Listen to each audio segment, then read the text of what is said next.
What's up guys? Oke guys, di video kali ini gue akan menceritakan seluruh alur cerita dari film Scarecrow yang dirilis pada tahun 2017. Di dalam film ini bercerita tentang 4 orang sahabat yang mencoba berlibur ke sebuah danau. Akan tetapi mereka tidak menyadari bahwa ladang jagung yang letaknya di dekat danau terdapat psikopat ganas yang tinggal di dekat situ. Sadisnya, psikopat tersebut menggunakan korbannya sebagai orang-orangan sawah. Bagaimanakah kisah selanjutnya? Yuk kita masuk saja ke ceritanya guys.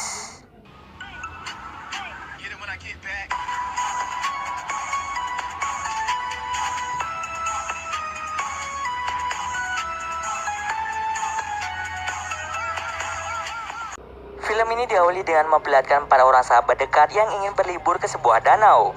Mereka bernama Ash, Ellie, Devon, dan juga Farpsy. Mereka ini sama-sama menjalin hubungan asmara. Ellie berpacaran dengan Ash, sedangkan Farpsy berpacaran dengan Devon. Saat tiba di lokasi, Devon dan Ash izin ke belakang untuk buang air kecil.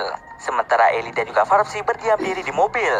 Saat Ellie dan Farpsy sedang menunggu, tiba-tiba mereka dikagetkan dengan jempol seseorang yang telah terputus. Mereka berdua pun sedikit panik setelah melihat hal tersebut. Tetapi karena mereka tidak ingin pasangan mereka tahu, pada akhirnya mereka pun menyembunyikan jari itu di bawah mobil.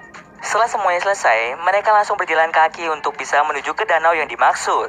Awalnya mereka tersesat dan bingung mencari arah karena di sana hanya terdapat ladang jagung. Namun di tengah perjalanan, Ash melihat burung yang sedang memakan jari manusia. Tetapi dengan cepat Ellie mengatakan bahwa burung itu sedang memakan cacing. Mereka pun pada akhirnya menghiraukan kejadian aneh tersebut.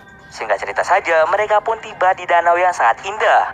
Tanpa banyak berkata-kata, mereka pun langsung mandi di danau tersebut. Setelah selesai mandi, Devon menyuruh Ellie dan juga Farpsy untuk mengambil mobil, karena Devon tidak ingin berjalan kaki. Oleh karena itu, mereka berdua pun langsung kembali ke mobil. Akan tetapi mereka berdua bingung karena mobil mereka hilang dicuri oleh seseorang. Mereka pun merasa panik karena itu adalah mobil satu-satunya yang bisa membawa mereka kembali pulang ke rumah. Karena mobilnya hilang, terjadilah perdebatan di antara Ellie dan juga Farpsy. Sampai pada akhirnya mereka pun berkelahi mempermasalahkan mobil yang hilang. Di saat yang sama, tiba-tiba para wanita muncul dan menghentikan aksi yang dilakukan oleh mereka berdua. Ellie langsung memberitahukan kepada mereka bahwa mobil mereka telah hilang dicuri oleh seseorang. Di saat bersamaan, Ash melihat seseorang petani yang berada di tengah ladang jagung. Mereka semua langsung memanggil si petani berharap dia bisa membantu mereka untuk pulang ke rumah. Akan tetapi di tengah perjalanan mereka mendapatkan halangan, di mana terdapat kawat-kawat berduri yang harus mereka lewati. Ellie, Ash, dan juga Devon berhasil melewati kawat berduri dengan mulus. Namun ketika giliran Farpsy, sayang kakinya tersangkut yang membuat kakinya terluka sangat parah. Akibatnya, Farpsy tidak bisa berjalan. Mereka semua lalu membawa Farpsy ke sebuah ladang jagung tepat di dekat orang-orangan sawah. Ellie dan Devon berencana untuk mencari si petani tadi, sedangkan Ash disuruh untuk menjaga Farpsy. Di tengah ladang jagung, terlihat Devon mulai menggoda Ellie untuk melakukan mantap-mantap. Walaupun Devon sedang berpacaran dengan Farpsy, sebenarnya dia lebih tertarik dengan Ellie. Awalnya Ellie menolak hal tersebut karena dirinya tidak ingin mengkhianati perasaan mereka masing-masing. Akan tetapi karena Devon memaksa, pada akhirnya mereka pun melakukan mantap-mantap. Tak terasa hari pun hampir menjelang malam hari. Setelah selesai melakukan mantap-mantap, mereka berdua mendengar suara siulan. Tiba-tiba muncullah si petani yang langsung memukul Ellie hingga ia menjadi pingsan. Sementara Devon diseret begitu saja oleh dia.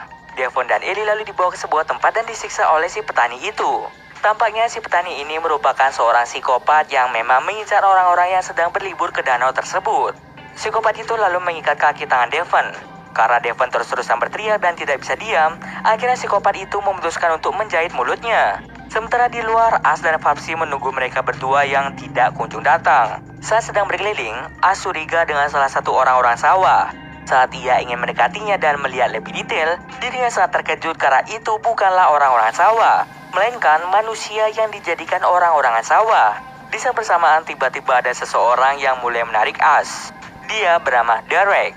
Derek menyuruh Ash untuk diam agar Ash bisa tetap hidup. Dia langsung membawa Ash ke sebuah tempat yang ternyata itu merupakan tempat psikopat di mana teman-temannya disekap. Karena psikopat itu muncul, si pria misterius ini langsung menyuruh Ash untuk bersembunyi dan jangan membuat kebisingan. Saat psikopat itu masuk, di sini dijelaskan bahwa hubungan psikopat dengan si Derek ini merupakan ayah dan anak. Dahulu Derek ini merupakan kaki tangan ayahnya dalam melakukan aksi pembunuhan tersebut. Karena ayahnya terlalu banyak melakukan pembunuhan dan menjadikan para korban sebagai orang-orang sawah, maka dirinya melakukan berbagai cara agar para korban yang ditangkap oleh ayahnya bisa selamat dari tempat tersebut. Di sana psikopat itu mulai menjadikan Ellie sebagai orang-orangan sawah. Tak lupa dia juga mulai menusuk tangan dari Ellie menggunakan paku. Karena Ash kasihan melihat Ellie kesakitan seperti itu, dia pun langsung berteriak untuk menghentikan aksi dari psikopat tersebut. Sementara Derek yang melihat aksi Ash hanya bisa terdiam. Ash perlahan-lahan mendekat dengan di belakangnya membawa senjata tajam. Tetapi aksi Ash digagalkan dengan sangat mudah oleh psikopat tersebut. Dia pun langsung membuat Ash pingsan di tempat. Bangun-bangun dirinya telah terikat di kursi. Derek langsung mengambil sebuah pisau dan langsung melepaskan Ash. Sementara psikopat tersebut masih di luar untuk menaruh Ellie, Devon, dan Farpsy di tengah ladang jagung. Aksi Derek yang mencoba menyelamatkan Ash ternyata diketahui oleh ayahnya. Lalu Derek memohon pada ayahnya untuk melepaskan Ash dan berhenti membunuh seseorang. Ternyata si ayah berubah menjadi psikopat dikarenakan istrinya yang meninggal. Dirinya tidak terima kalau istrinya meninggal seperti itu. Oleh karena itu, si ayah tidak terima jika melihat orang lain bahagia. Itulah salah satu alasan mengapa ayah Derek berubah menjadi seperti itu. Derek langsung menyuruh Ash untuk segera pergi dari tempat tersebut. Tak berselang lama, setelah Ash berhasil keluar, psikopat itu langsung menusuk Derek tepat di bagian leher. Hal tersebutlah yang membuat Derek langsung tewas di tempat. Ash yang sudah bebas berusaha mati-matian untuk bisa kabur dari psikopat tersebut. Ketika ia melihat salah satu orang-orang sawah, ternyata itu adalah psikopat yang menyamar. Dengan cepat Ash langsung menusuknya menggunakan paku yang ada di dekat situ. Ash yang mendapatkan kesempatan kabur langsung berlari sekuat tenaga. Di tengah perjalanan dirinya secara tidak sengaja melihat temannya yaitu Farpsy telah dijadikan orang-orangan sawah. Saat ingin membebaskannya, tiba-tiba psikopat itu langsung memukulnya dari belakang. Karena Farpsy sangat ribut, akhirnya psikopat itu langsung membunuhnya terlebih dahulu.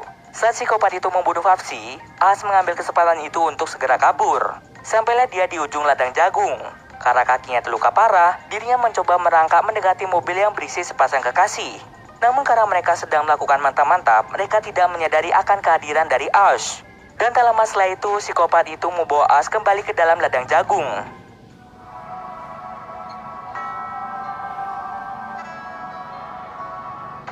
Scene akhir ditutup dengan memperlihatkan Ash yang telah dijadikan orang-orangan sawah dan tak lama setelah itu, burung-burung gagak mulai berdatangan. Dari kejauhan tampak ada banyak sekali manusia yang dijadikan orang-orangan sawah.